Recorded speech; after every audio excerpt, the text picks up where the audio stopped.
जीना जीना रे उड़ा गुलाल माही तेरी चुनरिया लहराए। जीना जीना जीना रे उड़ा गुलाल माही तेरी चुनरिया लहराए।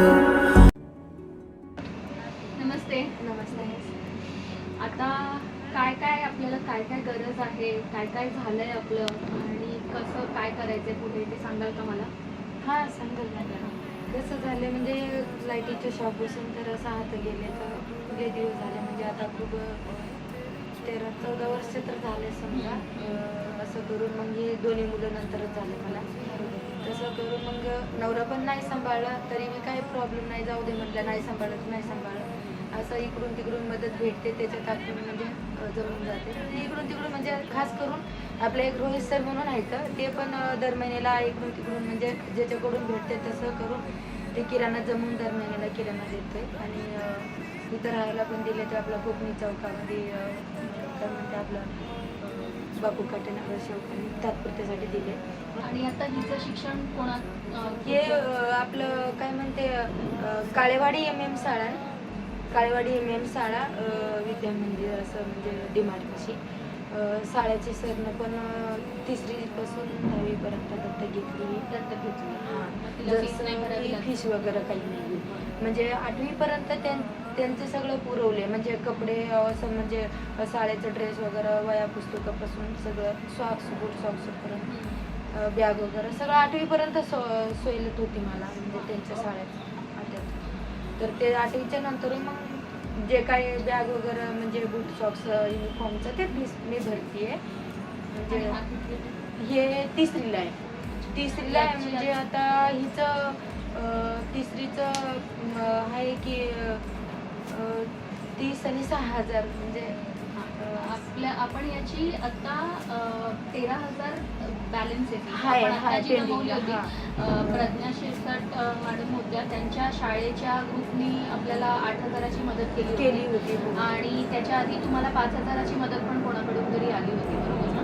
तर तेवढी भरलेली आहे. आता आपल्याला 13,000 अजून बाकी आहेत, आपली फीस भरणं बाकी आहे. तर ती आपल्याला अजून गरज आहे. महिन्याचा किराणा तर तुमचा ज्यांना कोणाला महिन्याचा किराणाही द्यायचा असेल तेही ते देऊ शकतात. आणि शाळेचं फीसचं तर तेवढं राहिले.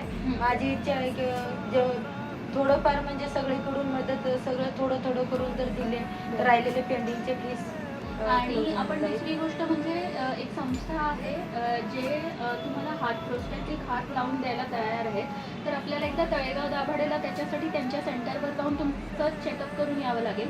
आणि ते हात रोबोटिक असतात म्हणजे तुम्ही त्याच्याने सगळी कामं करू शकता, घरातली सगळी कामं पूर्ण करता येईल. मी ॲक्च्युली हात पहिले ते बसवली होती पण एक नाही 2 वेळा बसवली होते पण त्या हाताने काही लाकडी होते की कोणते होते ते? म्हणजे ते प्लास्टिकच होतं समजा म्हणजे ते असं एवढं आतमध्ये नाही. ते हे वेगळे आहेत पण त्याच्याने त्याचे नवीन टेक्नॉलॉजी ते आपण बघून येऊया.